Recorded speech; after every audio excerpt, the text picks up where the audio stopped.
welcome back to our channel Nivy Academy. I am Jyoti and your chemistry educator. आज हम start करने वाले हैं इक्विलिब्रियम चैप्टर का सेकंड पार्ट यानी कि आयोनिक इक्विलिब्रियम।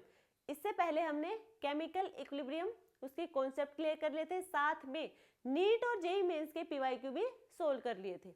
आज हम स्टार्ट करने वाले हमारा नेक्स्ट चैप्टर। देखो इक्विलिब्रियम की बात करें, हमने बताया था कि आयोनिक इक्विलिब्रियम से ज्यादा क्वेश्चन आएंगे as compare to chemical equilibrium. तो इस चैप्टर को ध्यान से सुनना, पीवाईक्यू भी लगाते रहना, पीवाईक्यू एनसीईआरटी एग्जाम्पलर है वो भी सोल्व करते रहना साथ साथ।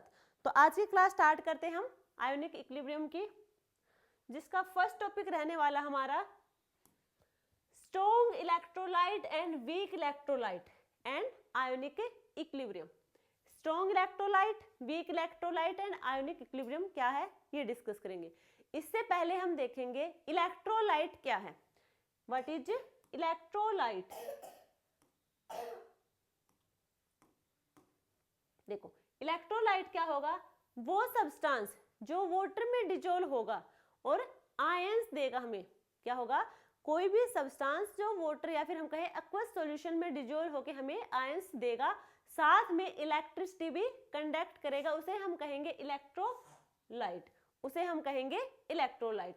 यदि हम इसके एग्जाम्पल की बात करें, एग्जाम्पल होगा NaOH, KOH, CH3, COOH, HCl, NH4, OH। ये सारे के सारे एग्जाम्पल हमारे इलेक्ट्रोलाइट के हैं। समझ आया? इलेक्ट्रोलाइट, इलेक्ट्रोलाइट यानी कि वो सब्सटेंस जो एक्वस सॉल्यूशन में डिजोल्व होके हमें आयंस दे, जो यानी कि वो सब्सटेंस किसमें डिसोशिएट हो, आयंस में डिसोशिएट हो, उसे हम कहेंगे इलेक्ट्रोलाइट। साथ में वो हमें इलेक्ट्रिसिटी कंडक्ट करेगा। तो ये हमारा इलेक्ट्रोलाइट। हम बात करेंगे नॉन इलेक्ट्रोलाइट। ये नॉन इलेक्ट्रोलाइट क्या है? वो सब्सटेंस जो वाटर में डिजोल्व तो होगा यानी कि एक्वस सॉल्यूशन में डिजोल्व होगा, बट वो आयंस में डिसोशिएट नहीं होगा, तो उसे हम कहेंगे नॉन इलेक्ट्रोलाइट। साथ में ये हमें इलेक्ट्रिसिटी भी नहीं देगा। यदि इसके एग्जाम्पल की हम बात करें, glucose, sugar, urea. Glucose, sugar, urea सबने नाम सुना होगा। सारे के हमारे क्या हैं? वाटर में डिजोल्व तो होंगे, बट ये कभी आयंस में डिसोशिएट नहीं होंगे। आयंस में डिसोशिएट नहीं होंगे, साथ में कोई इलेक्ट्रिसिटी कंडक्ट नहीं करेंगे। इनके फॉर्मूला की बात करें हम, C6H12O6। शुगर हमारा क्या होगा? C12H22O11। यूरिया होगा हमारा NH2CONH2। क्लियर? इलेक्ट्रोलाइट और नॉन इलेक्ट्रोलाइट क्लियर होगा दोनों टॉपिक। इलेक्ट्रोलाइट जो सब्सटेंस वाटर में डिजोल्व होके हमें आयंस दे, और नॉन इलेक्ट्रोलाइट जो वाटर में डिजोल्व तो होंगे बट वो हमें आयंस नहीं देंगे। तो ये हमारे हैं इलेक्ट्रोलाइट और नॉन इलेक्ट्रोलाइट। इनके एग्जांपल भी देख लिए। अब हम बात करेंगे हमारा नेक्स्ट टॉपिक। देखो डिग्री ऑफ डिसोसिएशन या फिर डिग्री ऑफ आयनाइजेशन। ये क्या है? Degree of dissociation and degree of ionisation को हम रिप्रेजेंट करेंगे अल्फा से। अल्फा क्या हमारा? Degree of dissociation. ये होगा हमारा number of moles dissociate, number of moles dissociate upon total number of molecule, total number of molecules. ठीक है?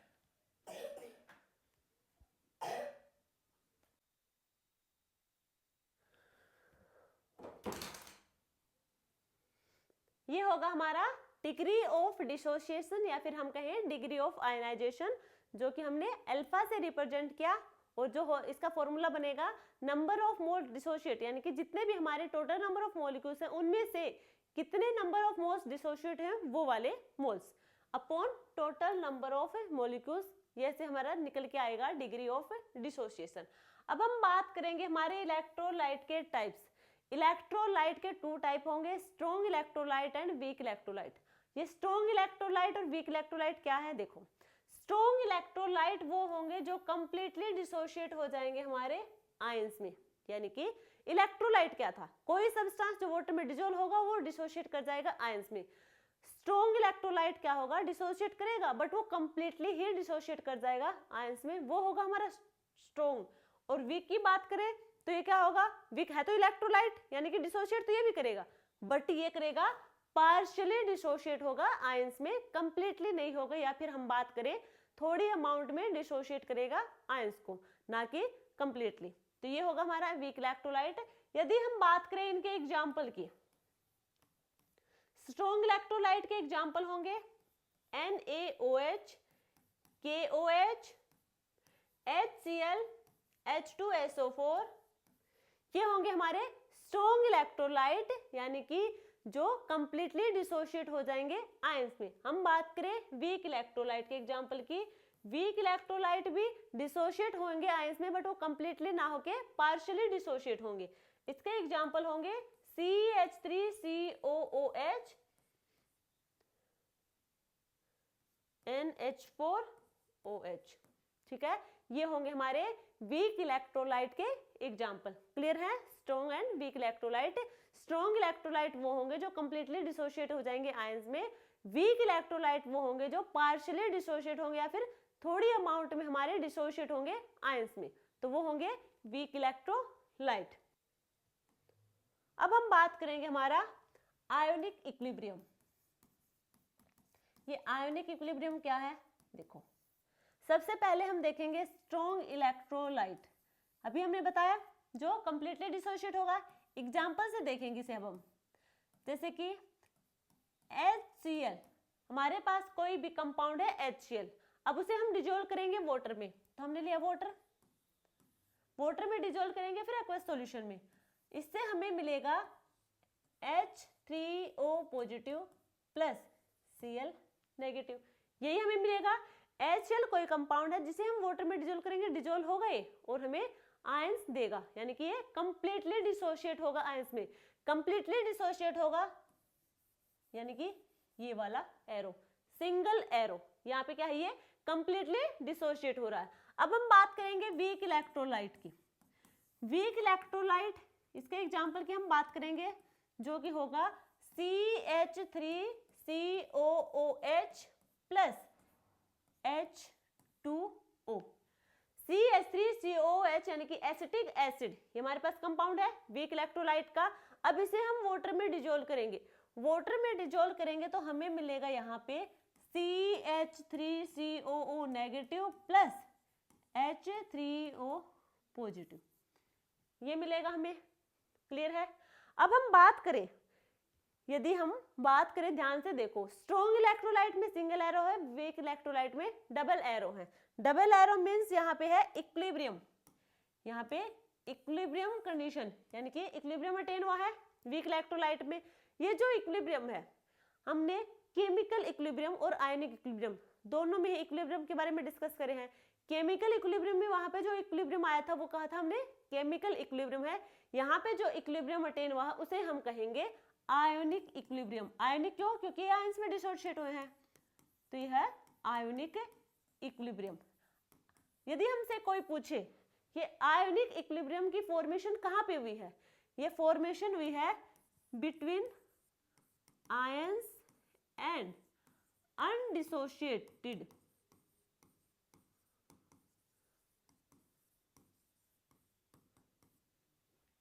आयंस एंड अनडिसोशिएट मॉलिक्यूल्स, यानी कि ये तो हमारे क्या है, अनडिसोशिएट वाला साइड है, रिएक्टेंट साइड। प्रोडक्ट में हमें क्या मिल रहा है, आयंस की फॉर्मेशन। इन दोनों के बीच में जो इक्विलिब्रियम अटेन होगा वो इक्विलिब्रियम होगा हमारा आयोनिक इक्विलिब्रियम। समझ आया इतना? क्लियर है। यहाँ पे कोई कांस्टेंट होगा, इक्विलिब्रियम पे कोई कांस्टेंट होगा, उस कांस्टेंट को नाम दिया यहाँ पे आयनाइजेशन कांस्टेंट। आयनाइजेशन कांस्टेंट, ठीक है, क्लियर है यहाँ तक? आयनाइजेशन कांस्टेंट, आयनिक इक्विलिब्रियम और आयनाइजेशन कांस्टेंट पता चल गया आपको। यदि हम बात करें अब, यदि हम बात करें ये डिसोशिएशन एंड आयनाइजेशन है क्या, डिसोशिएशन एंड आयनाइजेशन। अभी हमने डिस्कस किया था डिग्री ऑफ डिसोशिएशन या फिर डिग्री ऑफ आयनाइजेशन। क्या कहा था? डिग्री ऑफ डिसोशिएशन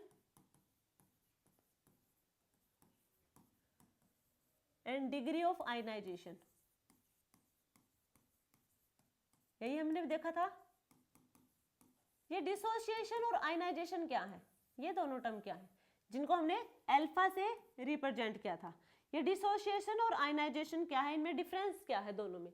डिसोसिएशन वो होगा जिसमें ऑलरेडी आयंस प्रेजेंट होंगे, जिसमें ऑलरेडी आयंस प्रेजेंट होंगे कंपाउंड में। बस फर्क इतना है, water already present ions water में डालेंगे तो वो हमारे आयंस में टूट जाएंगे। आयंस तो पहले से ही है। जैसे कि हम बात करें NaCl, किसी वाटर में डिजोल्व नहीं किया। यदि हम बात करें NaCl की, हमें पता है NaCl होगा यानी कि Na positive plus Cl negative, पहले से ही आयंस यहाँ पे प्रेजेंट है। अब बात करें इसे हम aqueous सॉल्यूशन में डाल देंगे, aqueous सॉल्यूशन डालेंगे तो क्या होगा, Na पॉजिटिव aqueous साथ में Cl नेगेटिव aqueous, ये डिसोशिएट हो जाएंगे आयंस की फॉर्म में। ये होगा हमारा Na पॉजिटिव, इधर होगा हमारा Cl नेगेटिव। हम बात करें पहले डिसोशिएशन की, डिसोशिएशन में होगा कि इसमें पहले से ही कंपाउंड में पहले से ही आयंस प्रेजेंट होंगे, वाटर में जाते ही यानी कि वाटर में डिजोल्व होते ही वो आयंस में टूट जाएंगे, यही होगा हमारा डिसोशिएशन। एग्जाम्पल हमारा NaCl का है, NaCl में ऑलरेडी आयंस है Na पॉजिटिव Cl नेगेटिव, इन्हीं फॉर्म से बना है हमारा। देखो ये हमने केमिकल बॉन्डिंग में देख लिया था NaCl कैसे बनेगा, Na पॉजिटिव Cl नेगेटिव, यानी कि यहाँ पे एक इलेक्ट्रॉन की शेयरिंग हुई है कोवलेंट की, ठीक है। कोवलेंट जो कोवलेंट बॉन्ड हमारा था, देखो NaCl यहाँ पे क्या है, कोवलेंट बॉन्ड की 4, अच्छा कोवलेंट नहीं सॉरी आयोनिक बॉन्ड की क्या है, एक इलेक्ट्रॉन को कंप्लीट ट्रांसफर किया था सोडियम ने क्लोरीन को, क्या था, कंप्लीट ट्रांसफर होगा तो वो होगा हमारा आयोनिक बॉन्ड, ये हमारा था आयोनिक बॉन्ड। तो इसमें आयंस तो पहले से ही प्रेजेंट है, Na पॉजिटिव Cl नेगेटिव, बस वो वाटर में जाके क्या हो जाएंगे, वो टूट जाएंगे आयंस की फॉर्म में, जो हमें मिलेंगे Na पॉजिटिव और Cl नेगेटिव aqueous में। इस टाइप से होंगे हमारे Na पॉजिटिव और Cl नेगेटिव। इधर हमारे पास है वाटर, ठीक है, ये होंगे हमारे पास वाटर मॉलिक्यूल्स होंगे, ठीक। ये कंटेनर है, समझ आया, इधर है यहाँ पे वाटर है, वाटर में हमने NaCl डाला था डिजोल्व करने के लिए। अब बात करें NaCl है, अब ये देखो इन दोनों के बीच में बॉन्ड था, Na और Cl के बीच में जो बॉन्ड है, कोई फोर्स लग रहा है यहाँ पे, जो यहाँ पे फोर्स था वो फोर्स हमारा फोर्स ऑफ अट्रैक्शन होगा, फोर्स ऑफ अट्रैक्शन या फिर electrostatic force of attraction, electrostatic force of attraction हमारे NaCl के बीच में। अब ये बॉन्ड क्या करेंगे, जैसे ही NaCl को वाटर में हम डालेंगे तो ये वाला जो फोर्स ऑफ अट्रैक्शन है, इलेक्ट्रोस्टैटिक फोर्स ऑफ अट्रैक्शन, उसे रिड्यूस कर देगा हमारा वाटर का। देखो वाटर का जो डाई इलेक्ट्रिक कॉन्स्टेंट होगा वो बहुत ज्यादा होता है, जो कि होता है 80 के equal, dielectric constant, water का डाई इलेक्ट्रिक कॉन्स्टेंट होगा 80 के इक्वल, यानी कि बहुत ज्यादा होगा। ज्यादा ही डाइलेक्ट्रिक कांस्टेंट होने की वजह से जो इनके बीच का NaCl के बीच का जो इलेक्ट्रोस्टैटिक फोर्स ऑफ अट्रैक्शन है उसको रिड्यूस कर देगा हमारा वाटर का डाइलेक्ट्रिक कांस्टेंट। ये हमारा क्या हो जाएगा, टूट जाएगा बॉन्ड बीच में और आयंस में ब्रेक हो जाएंगे ये। अब क्या होगा, जो नेगेटिव हमारा क्लोरीन का है, हाइड्रोजन पे क्या होगा पॉजिटिव, इस पे क्या होगा नेगेटिव।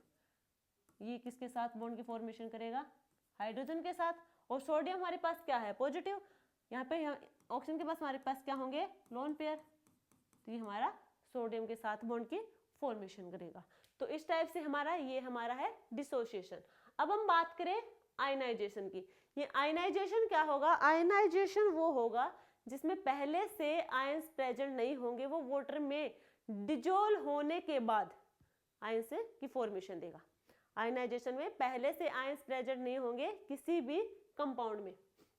हम बात करें हमारे आयनाइजेशन की, इसमें देखो डिसोसिएशन था, वहां पे जो मॉलिक्यूल था या फिर कोई कंपाउंड था उनके बीच में जो बॉन्ड था वो था आयोनिक बॉन्ड। अब हम बात करेंगे आयनाइजेशन। आयनाइजेशन वो होगा जहां पे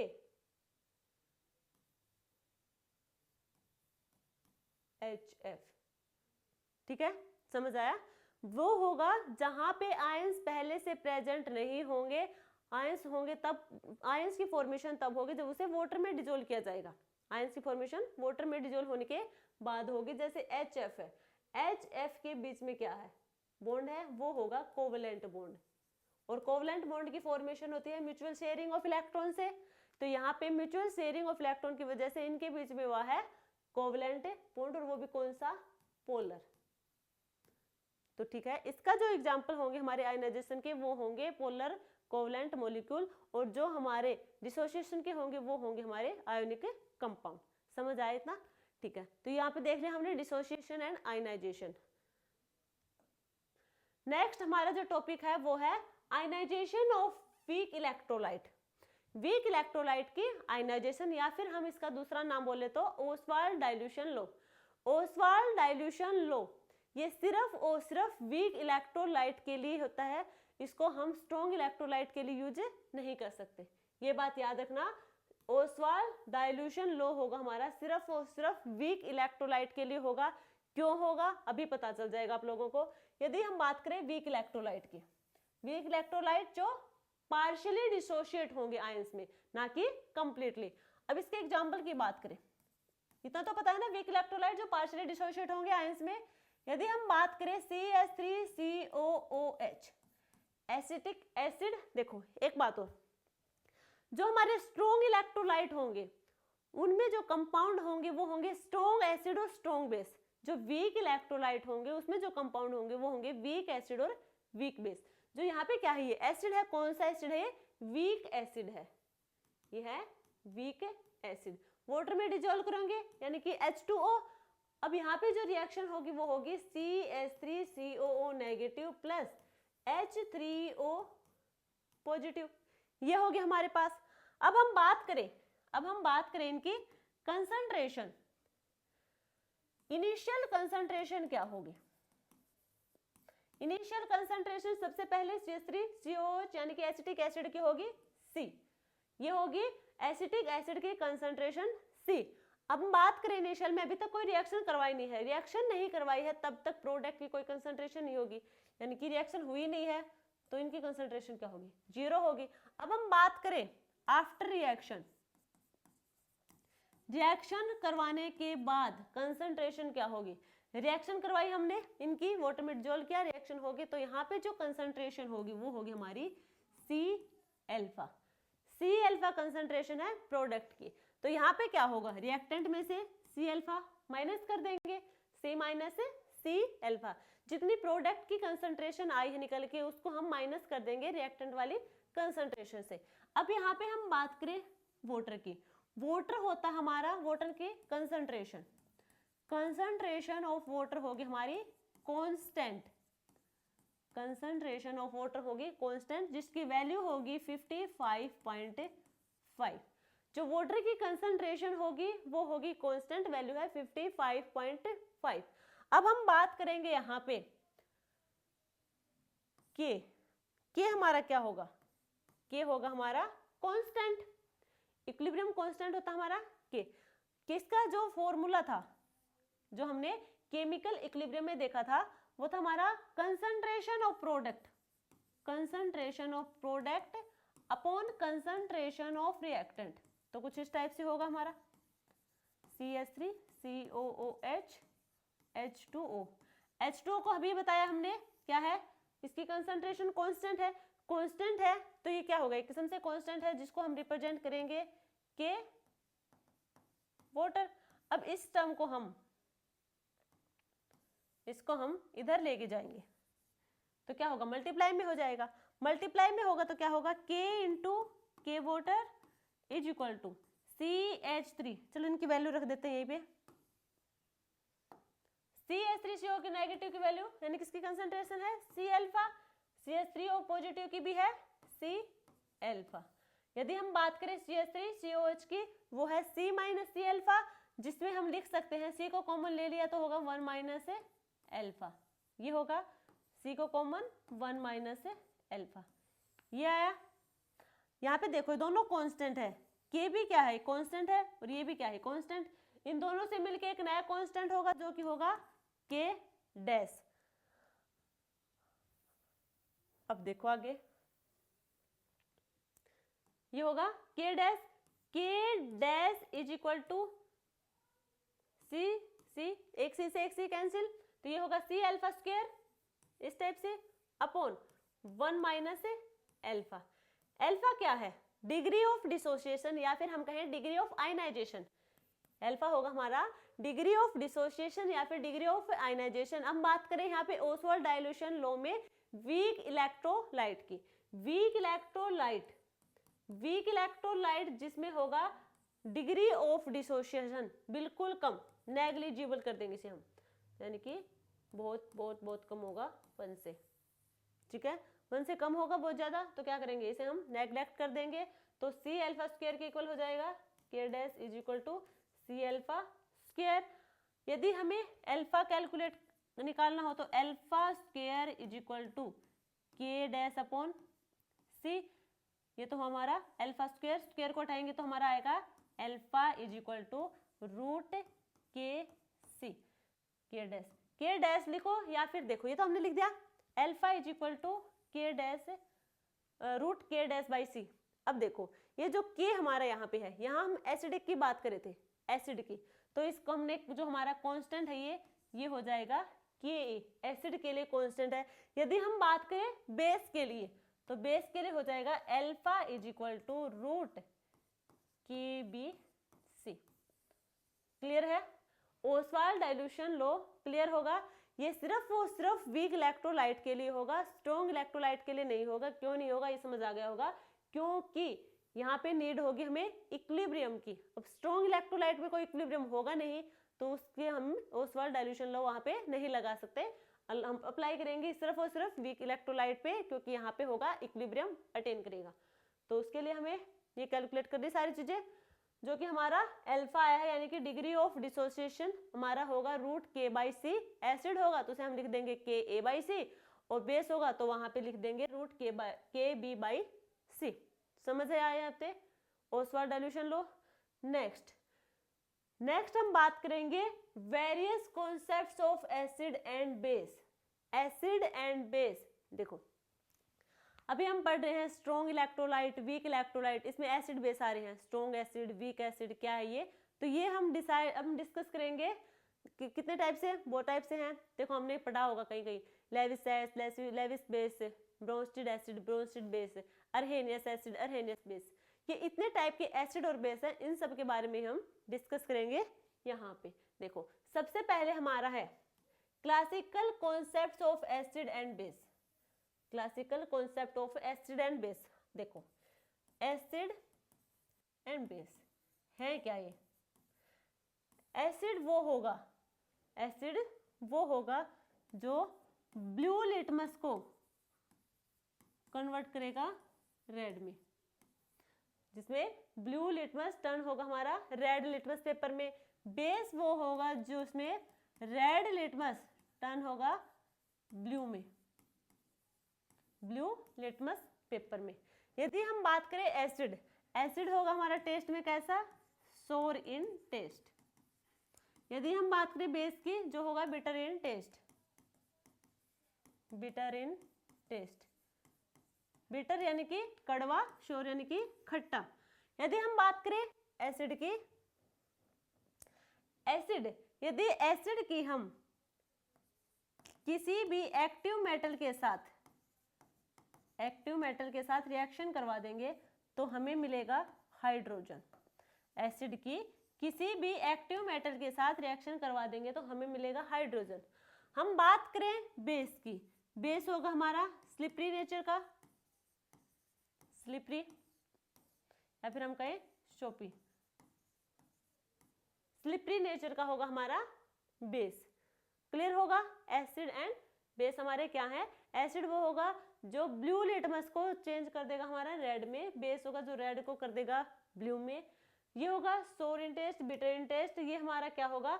एसिड किसी भी एक्टिव मेटल के साथ रिएक्ट करके हमें देगा हाइड्रोजन, और ये हमारा होगा स्लिपरी नेचर का। तो ये तो हमारा था classical concept of acid and base, जो बिल्कुल बेसिक है, जो हम छोटी क्लासों में ही पढ़ के आते हैं। अब हम बात करेंगे हमारी next Arrhenius concept of acid and base, बात करें हम Arrhenius acid and Arrhenius base की। ये अर्हेनियस एसिड और अर्हेनियस बेस क्या है? देखो, अर्हेनियस एसिड यानी कि जहां पे H प्लस आयंस की फॉर्मेशन होगी। कैसे होगी? देखो, कोई भी हमारे पास कंपाउंड है, मॉलिक्यूल है, उसमें हाइड्रोजन ऑलरेडी प्रेजेंट होगा और वो हमें डिसोशिएट करके आयंस की फॉर्मेशन देगा, वहां पे H प्लस आयंस की फॉर्मेशन देगा। क्या कह रहा है? हमारे पास कोई भी कंपाउंड या मॉलिक्यूल है, उसमें हाइड्रोजन पहले से ही प्रेजेंट है, बस वो डिसोशिएट करेगा तो वो H प्लस आयन की फॉर्मेशन देगा। कैसे देखा? देखो, जैसे कि HCl है, HCl पहले से ही हाइड्रोजन है, हमें दिख रहा है, हमारे पास मॉलिक्यूल है हाइड्रोजन क्लोराइड, इसके पास है हाइड्रोजन पहले से ही प्रेजेंट है। अब इसे हम डिसोशिएट करेंगे आयंस में, तो H प्लस और Cl नेगेटिव इसमें डिसोशिएट होगा, यानी कि इन्होंने दिया H प्लस आयन। जो H प्लस आयन देगा हमारा वो होगा अर्हेनियस एसिड। अर्हेनियस बेस क्या होगा? जो OH नेगेटिव देगा। कैसे देगा?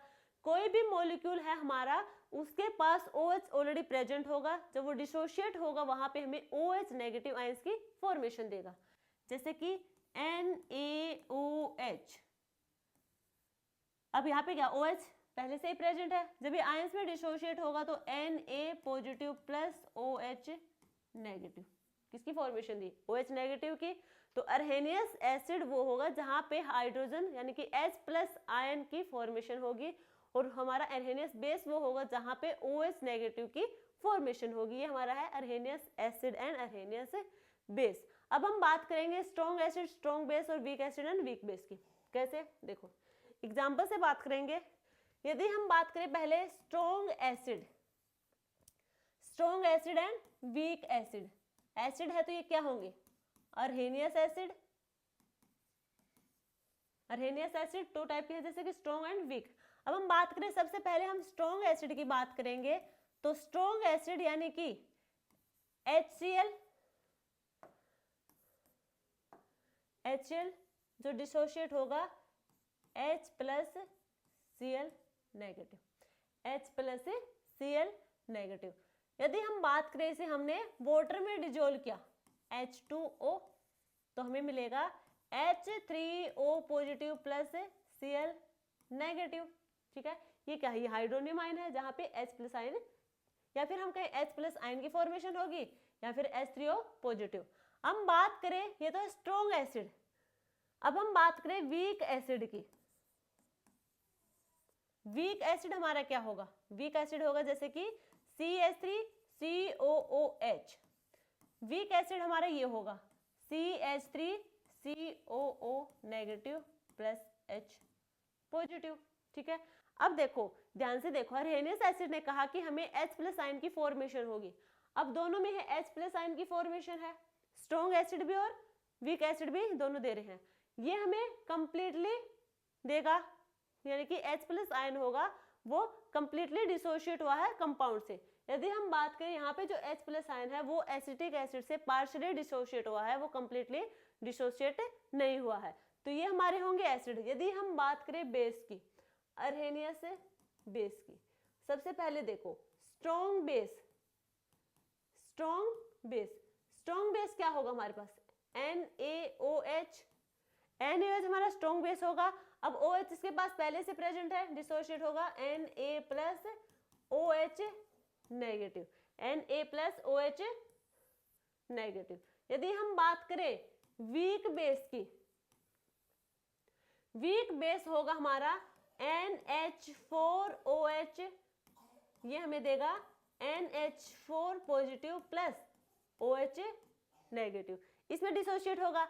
अब देखो, strong base and weak base है। स्ट्रॉन्ग बेस में जो OH नेगेटिव यानी कि वो कंप्लीटली डिसोशिएट हुआ है मॉलिक्यूल से, वीक बेस में जो OH नेगेटिव है वो पार्शियली डिसोशिएट हुआ हमारा अमोनियम हाइड्रोक्साइड से, ना कि कंप्लीटली डिसोशिएट हुआ है। तो यहाँ पे सिर्फ इतनी ही बात है कि जो अर्हेनियस एसिड होगा हमारा वो H प्लस की फॉर्मेशन देगा, यानी कि कंपाउंड में पहले से H प्लस यानी कि हाइड्रोजन प्रेजेंट होगा और डिसोशिएट करेगा, देन हमें मिलेगा H प्लस आयन। यदि हम बात करें अर्हेनियस बेस की, वहां पे कंपाउंड में पहले से ही OH प्रेजेंट होगा, देन वो डिसोशिएट करके जो हमें OH नेगेटिव आयन की फॉर्मेशन देगा वो होगा अरहेनियस बेस। अब देखो इसकी लिमिटेशन क्या थी, इसकी लिमिटेशन थी इसमें सब में क्या क्या है, वाटर के साथ, अब ये भी क्या करेगा वाटर के साथ, सबको वाटर में डिजोल्व किया है, सबको वाटर में डिजोल्व किया है, इसको भी वाटर में डिजोल्व किया है।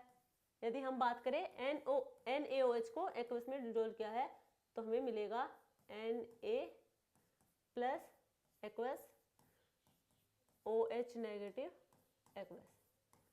ठीक है, यहाँ पे क्या होगा NH4OH प्लस वाटर, या फिर हम कहें एक्वस, यहाँ मिलेगा हमें NH4 positive aqueous plus OH negative, या फिर हाँ ये हो गया ना, क्या होगा OH नेगेटिव ही देगा हमें बेस। क्या हो रहा है इसमें अरहेनियस एसिड और बेस में, अरहेनियस कॉन्सेप्ट में सिर्फ यही क्या है जो हमारा यहाँ पे एक्वस सॉल्यूशन लिया है, यानी कि वो सिर्फ वाटर लिया है। इसके अलावा यदि कोई और सॉल्वेंट आ जाए, वाटर क्या हमारा सॉल्वेंट होगा, वाटर हमारा है सॉल्वेंट, और यहाँ पे जो सॉल्वेंट लिया है वो हर किसी के लिए क्या लिया है, वाटर को लिया है, कि वाटर में डिजोल्व करेंगे देन जो आयन डिसोशिएट होंगे उसमें हमें यदि H+ मिला तो अरहेनियस एसिड, OH नेगेटिव मिला तो अरहेनियस बेस। बट जरूरी नहीं है ना कि हर जगह वाटर ही सॉल्वेंट हो। अब कहीं पे ये कॉन्सेप्ट हर जगह तो अप्लाई होगा नहीं। अब हम बात करें NH3BF3, यहाँ पे हमें मिलेगा NH3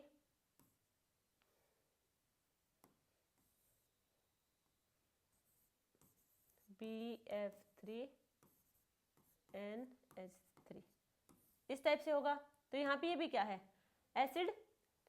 अब देखो BF3 यहाँ पे क्या एक्ट कर रहा है, एसिड की तरह एक्ट कर रहा है, बट यहाँ पे कोई वाटर सॉल्वेंट नहीं लिया है। ठीक है, वाटर सॉल्वेंट ना लेके यहाँ पे किसको लिया है, लिक्विड अमोनिया को सॉल्वेंट लिया है। अब यहाँ पे क्या है एसिड तो है, अब उन्होंने कहा एसिड तो वही है जहाँ पे हाइड्रोजन पहले से प्रेजेंट हो और वो H+ आयन दे। यहाँ पे कोई H+ आयन दे रहा है, कोई H+ आयन नहीं दे रहा है, BF3 भी यहाँ पे एसिड ही है यहाँ, और उसके पास कोई हाइड्रोजन पहले से प्रेजेंट भी नहीं है, ना ही वो डिसोशिएट होने के बाद H+ आयन देगा। तो ये हमारा अरहेनियस वाला टॉपिक यानी अरहेनियस कॉन्सेप्ट इस बात को क्लियर नहीं कर पाया कि जहाँ पे वाटर सॉल्वेंट नहीं होगा देन कैसे एक्सप्लेन करेंगे हमारे एसिड और बेस को। तो क्लियर होगा इतना। अब हम बात, लिमिटेशन यही थी इसकी कि इन्होंने वाटर को सॉल्वेंट के रूप में रखा। हम बात करेंगे हमारे नेक्स्ट टॉपिक। नेक्स्ट हमारा है Bronsted Lowry concept of acid and base. जो अरहेनियस कॉन्सेप्ट था उसके बाद आया ब्रोंस्टेड-लोवरी कॉन्सेप्ट। इन्होंने क्या बताया, जो एसिड है, इन्होंने कहा जो एसिड होगा वो हाइड्रोजन डोनर होगा, ये होगा ये H+ एक्सेप्टर होगा। क्लियर, जो एसिड होगा वो हमारा प्रोटॉन डोनर होगा, बेस होगा वो होगा हमारा प्रोटॉन एक्सेप्टर। ये होंगे हमारे, किसने बताई है, ब्रोंस्टेड-लोवरी कॉन्सेप्ट ने। हम बात करें अरहेनियस एसिड और ब्रोंस्टेड-लोवरी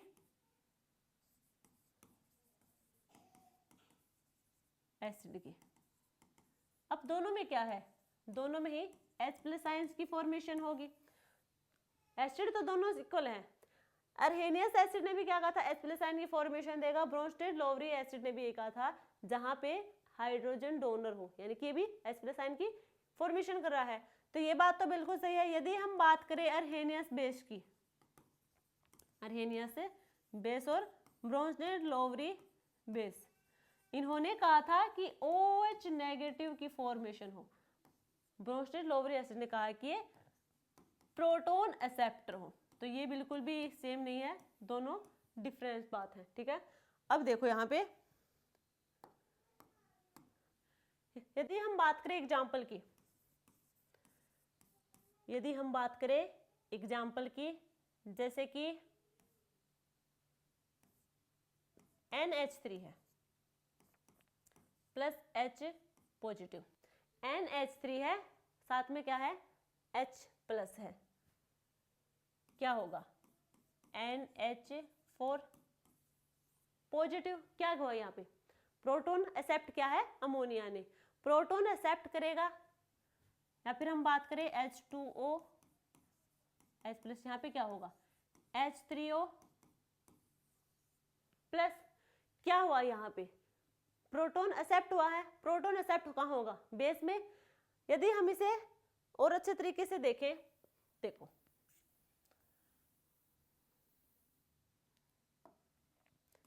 इसके और अच्छे से एग्जांपल देखें, HCl plus water, HCl plus water. अब यहाँ पे क्या है, H3O positive plus Cl negative, यही है HCl प्लस वाटर, यानी कि H3O positive plus Cl negative. अब यहाँ पे क्या हुआ है, ये देखो यहाँ पे हाइड्रोजन एक्सेप्ट हुआ है। हाइड्रोजन एक्सेप्ट हुआ है तो बेस, तो यहाँ पे जो वाटर है वो बेस का काम कर रहा है। क्या काम कर रहा है, बेस का, क्योंकि उन्होंने हाइड्रोजन को एक्सेप्ट किया है। यदि हम बात करें NH3 plus water, NH3 plus water, यहाँ पे क्या होगा NH4 plus plus OH negative, ये फॉर्मेशन होगी। अब यहाँ पे क्या है, वाटर, यहाँ पे वाटर किसने का काम किया था, बेस का। यहाँ पे क्या है, वाटर, वाटर ने क्या किया, हाइड्रोजन को, डोनर है, हाइड्रोजन को डोनेट किया है, क्या बनाया OH नेगेटिव। तो यहाँ पे ये काम करेगा हमारा एसिड का। तो जो हाइड्रोजन होगा वो एसिड और बेस दोनों टाइप का काम करेगा, यानी कि एम्फोटेरिक नेचर का होगा, एम्फोटेरिक नेचर का होगा। क्लियर है यहाँ पे, देखो HCl को हमने वाटर के साथ रिएक्ट करवाएंगे, यानी कि HCl को वाटर में डिजोल्व करेंगे तो हमें क्या मिलेगा, H3O positive plus Cl negative. तो यहाँ पे हाइड्रोजन ने क्या किया है, वाटर ने हाइड्रोजन को एक्सेप्ट किया है और H3O पॉजिटिव यानी कि हाइड्रोनियम आयन की फॉर्मेशन की है। तो जो कि हमारा हाइड्रोजन यानी कि प्रोटॉन एक्सेप्टर, जो प्रोटॉन को एक्सेप्ट करेगा वो होगा बेस का काम, जो प्रोटॉन को डोनेट करेगा वो होगा हमारा एसिड का काम। तो यहाँ पे वाटर ने बेस का काम किया, यहाँ पे एसिड का काम किया, यानी कि दोनों टाइप का काम करेगा, एसिड और बेस।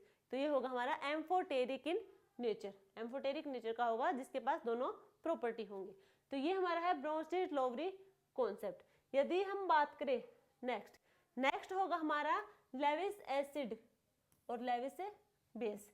लेविस एसिड और लेविस बेस क्या होगा, लेविस एसिड और लेविस बेस। एसिड, इसके पास सबसे पहले तो वैकेंट ऑर्बिटल प्रेजेंट होने चाहिए, वैकेंट ऑर्बिटल प्रेजेंट होने चाहिए, ये इसकी कंडीशन है। अब हम बात करें क्या करेगा, सॉरी, लोन पेयर को एक्सेप्ट करेगा, लोन पेयर को एक्सेप्ट करेगा। इसके पास ये होना चाहिए इलेक्ट्रॉन रिच स्पीशीज, ये करेगा लोन पेयर को डोनेट।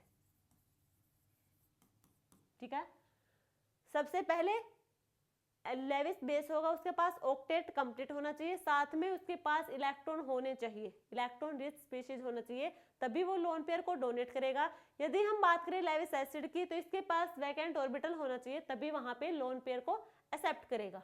ठीक है, दो कंडीशन देख ली।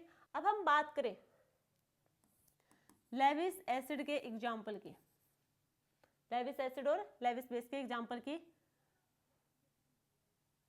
यदि हम बात करें, देखो BF3 प्लस NH3 क्या होगा, बोरोन, बोरोन के पास क्या है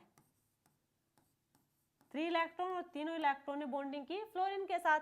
कितने इलेक्ट्रॉन हुए, 3 खुद के 3 फ्लोरीन के, यानी कि 6 इलेक्ट्रॉन।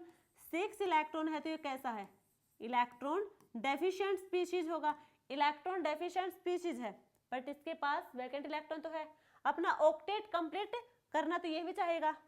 अब इधर देखो अमोनिया, अमोनिया के पास है 5 इलेक्ट्रॉन, 3 इलेक्ट्रॉन के साथ तो हाइड्रोजन ने बॉन्डिंग की, 2 इलेक्ट्रॉन इसके पास है, ऑक्टेट कंप्लीट है, 5 खुद के 3 हाइड्रोजन की, कितने होगी 8, और इलेक्ट्रॉन यानी कि लोन पेयर की फॉर्म में यहाँ पे प्रेजेंट है, यानी कि वो अभी यहाँ पे कहीं पे शेयरिंग नहीं कर रहे, तो ये कैसा हुआ, इलेक्ट्रॉन रिच स्पीशीज भी हुआ।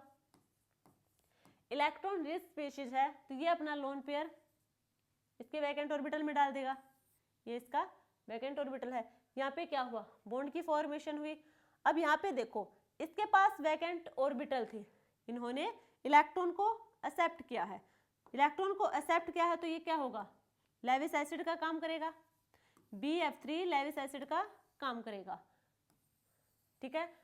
NH3 ये इलेक्ट्रॉन रिच स्पीशीज है और इलेक्ट्रॉन को डोनेट किया है, इलेक्ट्रॉन को डोनेट किया है तो NH3 यहाँ पे होगा हमारा लेविस बेस। यदि हम बात करें लेविस बेस के टाइप की, यदि हम बात करें इसके टाइप की, देखो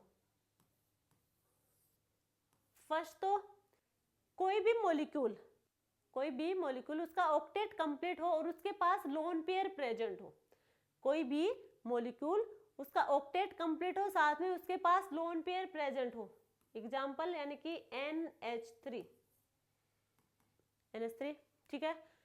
यदि हम बात करें RNH2, ये क्या होंगे, लेविस बेस के एग्जांपल होंगे, वो मॉलिक्यूल जिनके पास ऑक्टेट कंप्लीट होगा साथ में लोन पेयर प्रेजेंट होंगे।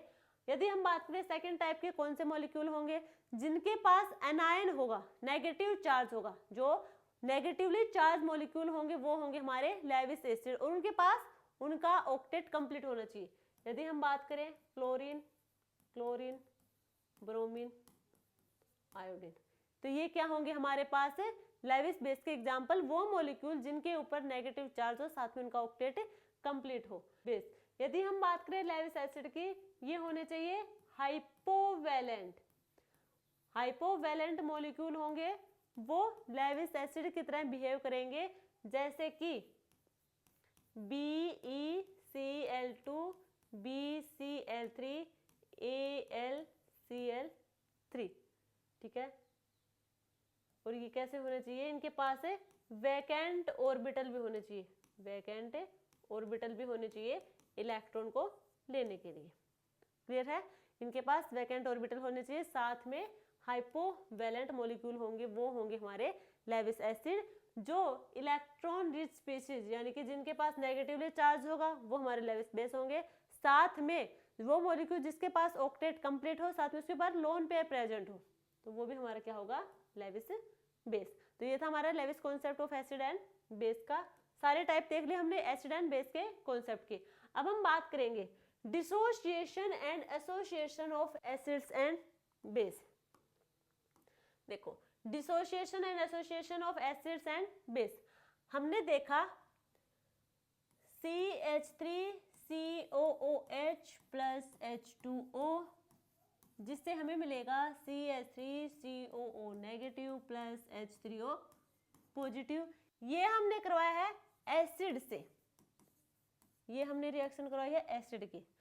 ध्यान से देखो, यदि हम बात करें क्या होगा, strong acid strong base, weak acid weak base, चार टाइप के होते हैं। यदि हम बात करें एसिड की, एसिड क्या है, यहाँ पे हमने वाटर के साथ रिएक्शन करवा दिया। देखो डिसोसिएशन हम वहीं पे निकालेंगे जहाँ पे क्या होगा, वीक इलेक्ट्रोलाइट होगा। स्ट्रॉन्ग वाले में निकालेंगे तो वो हम निकालेंगे ओसवाल्ट के साथ तो निकालेंगे नहीं, वीक इलेक्ट्रोलाइट को तो हम ओसवाल्ट के लॉ से निकालेंगे, तो यहाँ पे हम ओसवाल्ट लॉ को ही दिखाएंगे।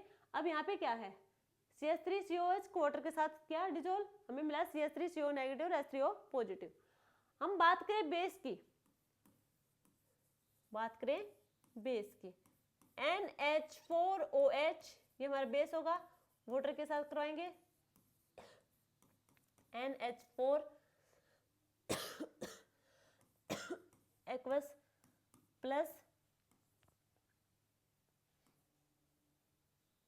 OH नेगेटिव एक्वस, ये होगा, ठीक है। एसिड और बेस के साथ हमने रिएक्शन करवा दी। यदि देखा जाए, इनको देखो ऐसे हम लिख सकते हैं इन जनरल, HA से हमें मिलेगा H पॉजिटिव और A नेगेटिव, ठीक है, क्योंकि बाद में हम ओसवाल्ट लॉ लगाएंगे, वहां पे जो इनकी कंसंट्रेशन होगी वो कांस्टेंट होगी, कांस्टेंट और कांस्टेंट मिलके दोनों एक न्यू कांस्टेंट की फॉर्मेशन देंगे। तो डायरेक्ट हम ये लिख दे इन जनरली HA से मिलेगा H पॉजिटिव और A नेगेटिव। H क्या है यहाँ पे, एसिड है। यदि यहाँ पे हम इक्विलिब्रियम कांस्टेंट लगाएंगे, निकालेंगे, जो कि होगा हमारा concentration of H concentration of E upon concentration of HA, यही होगी कंसंट्रेशन। अब ये है एसिड के लिए, तो Ka यहाँ पे जो कांस्टेंट होगा वो होगा एसिड के लिए। मान लीजिए यहाँ पे है इसकी कंसंट्रेशन C, स्टार्टिंग में होगी इनकी 0 0, देन इनकी कंसंट्रेशन X है, तो यहाँ पे कितनी हो जाएगी C माइनस एक्स, तब इनकी वैल्यू रखेंगे X और X, C minus x, x square upon C minus x. X हमें पता है एक्स क्या है, देखो एक्स को हमने यहाँ पे डिग्री ऑफ डिसोसिएशन लिया है, अल्फा नहीं लिया, यहाँ पे सी ले एक्स ले लिया, ये क्या होगा नेग्लेक्ट कर दें क्योंकि इसकी वैल्यू बहुत कम है सी से, तो वैल्यू नेग्लेक्ट हो जाएगी, तो हमारा क्या आएगा एक्स स्क्वेयर अपॉन सी, या हमारा K A is equal to x square upon C. हमें कैलकुलेट करना है एक्स स्क्वेयर होगा वो होगा के ए अपॉन सी, एक्स होगा हमारा वो होगा अंडर रूट के ए अपॉन सी, ये आएगी हमारी एक्स की फॉर्मूला। किसमें, एसिड के लिए। यदि हम बात करें, समझ आया, एसिड के लिए हमने ले लिया एच ए, जनरली बात करें एच ए से हमें मिलेगा H positive A negative. Ostwald dilution law apply किया यहाँ पे, वो सिर्फ और सिर्फ वीक इलेक्ट्रोलाइट में अप्लाई होगा, वहां पे इक्विलिब्रियम अटेन होगा, अदरवाइज ये स्ट्रॉन्ग इलेक्ट्रोलाइट में अप्लाई नहीं होगा। यहाँ से हमने इक्विलिब्रियम कांस्टेंट यहाँ पे हमने कैलकुलेट कर लिया एसिड के लिए। यदि हम बात करें बेस के लिए, यदि हम बात करें बेस के लिए, बेस के लिए भी यही होगा। इन जनरल हम बेस को ले लेते हैं BOH, B positive plus OH negative, ये क्या है बेस के लिए OH नेगेटिव। यहाँ पे हम निकालेंगे बेस के लिए इक्विलिब्रियम कांस्टेंट, बेस के लिए निकालेंगे तो क्या होगा concentration of product upon concentration of reactant upon concentration of BOH, ठीक है, ये हो गया हमारा। अब हम बात करें सिमिलर वही फिर से, यदि इसकी स्टार्टिंग में कंसंट्रेशन C है, इनकी क्या होगी 0, बाद में रिएक्शन करवाने के बाद मान लीजिए यहाँ पे X है, तो यहाँ पे क्या होगी C माइनस एक्स, यही होगी।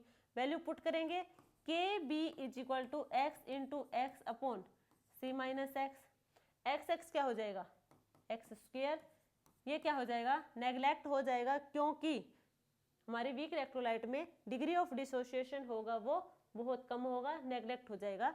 अब हो गई हमारा C, एक्स स्क्वेयर निकालेंगे तो होगा KB बाई C, स्क्वेयर हटाएंगे तो x is equal to KB by C का अंडर रूट, ये हमारा x है, यह है हमारा बेस के लिए, ठीक है। एसिड और बेस के लिए हमने कैलकुलेट कर लिया, x is equal to KA by C, ये तो है एसिड के लिए, x is equal to KB by C, ये हमारा है बेस के लिए, ठीक है, समझ आया। यदि हम क्या हुआ ये कांस्टेंट आया के सॉरी डिसोसिएशन एंड एसोसिएशन,